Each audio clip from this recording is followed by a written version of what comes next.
भगवान श्री राम को मर्यादा पुरुषोत्तम कहा जाता है।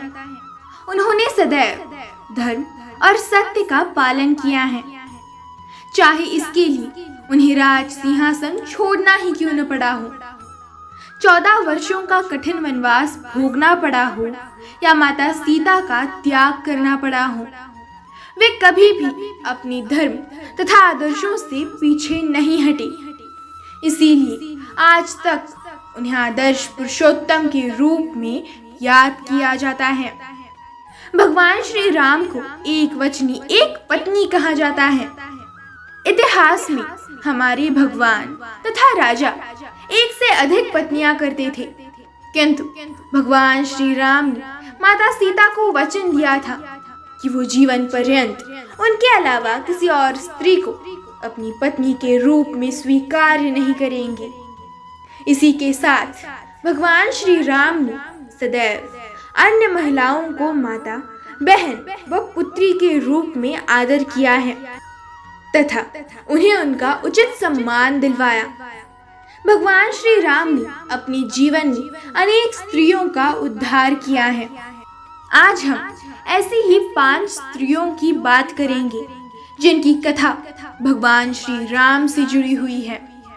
इनमें से कोई स्त्री किसी श्राप के कारण अपने जीवन में कष्ट सह रही थी, तो किसी के भाग्य ने उसका साथ नहीं दिया था, किंतु भगवान श्री राम की कृपा से उनके जीवन में एक नई उमंग तथा उत्साह का संचार हुआ।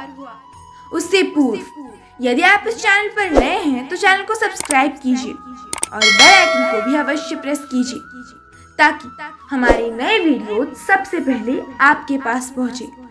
तो चलिए शुरू करते हैं। अहिल्या का उद्धार। एक समय माता अहिल्या अपने पति गौतम ऋषि के साथ वन में रहती थी। वो अत्यंत सुंदर थी, इसी कारण देवराज इंद्र उन पर सम्मोहित हो गए। एक दिन गौतम ऋषि स्नान करने गए हुए थे तो पीछे से इंद्र ने गौतम ऋषि का रूप धारण कर माता अहिल्या के साथ दुराचार किया। तब इंद्र वापस जा रहे थे तो उसी समय गौतम ऋषि ने उन्हें देख लिया। ये देखकर गौतम ऋषि ने क्रोधवश दोनों को श्राप दे दिया था।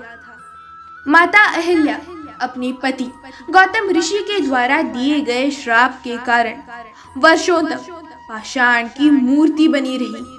जब भगवान श्री राम अपने गुरु विश्वामित्र एवं भ्राता लक्ष्मण के साथ इस वन में आए, तब उन्होंने माता अहिल्या को देखा।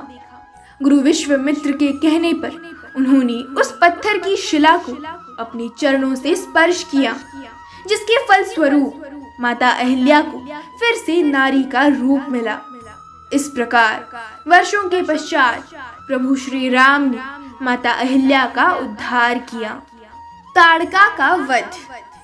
दुष्ट प्रवृत्ति के लोगों का वध करके उनकी मुक्ति करना भी धर्म का एक भाग है। ताड़का पहले एक बहुत सुंदर स्त्री थी, किंतु अगस्त्य मुनि के द्वारा दिए गए श्राप के कारण वो एक कुरूप स्त्री में बदल गई, जो नरभक्षी थी। जिस वन में महर्षि विश्वामित्र यज्ञ करते थे तथा दिव्यास्त्रों का निर्माण करते थे, वह ताड़का का प्रकोप बहुत बढ़ गया था। इसके कारण विश्वामित्र जी के कार्यों में विघ्न उत्पन्न हो रहा था।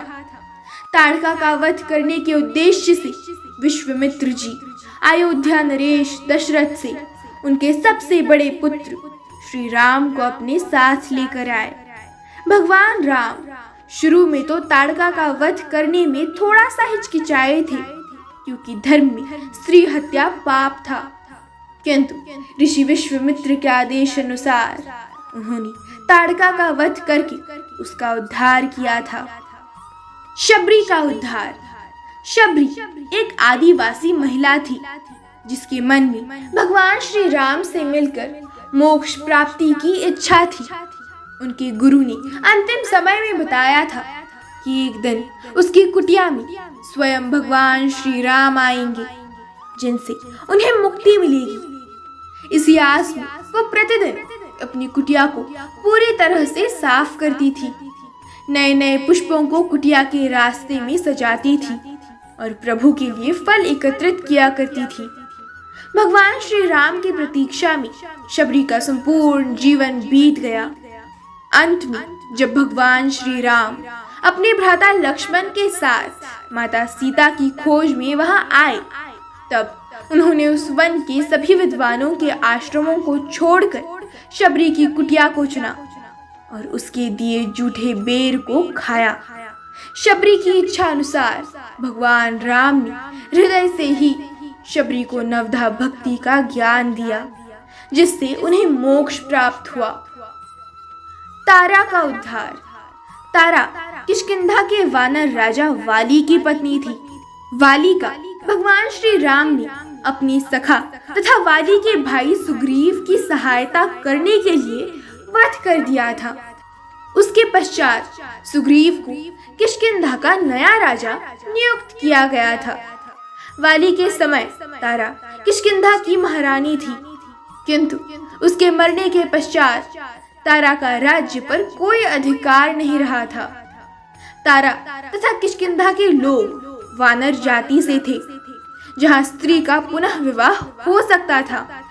भगवान राम ने तारा की बुद्धिमत्ता से प्रसन्न होकर उसे सुग्रीव की पत्नी घोषित किया और पुनः उन्हें किष्किंधा की महारानी बनाया। मंदोदरी का विभीषण से विवाह। मंदोदरी लंकापति दशानन रावण की धर्मपत्नी थी।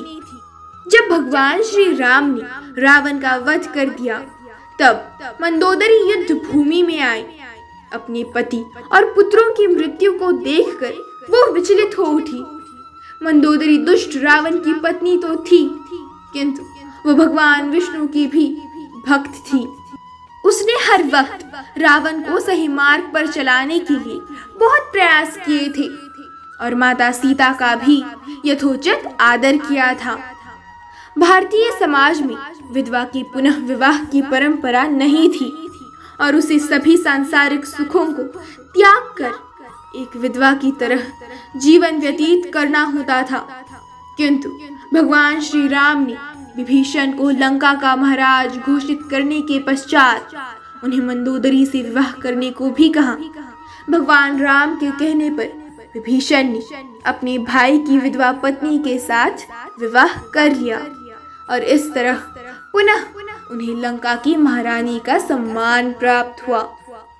इस प्रकार प्रभु श्री राम ने अहिल्या, ताड़का, शबरी, तारा तथा मंदोदरी इन स्त्रियों का उद्धार किया था। जय श्री राम।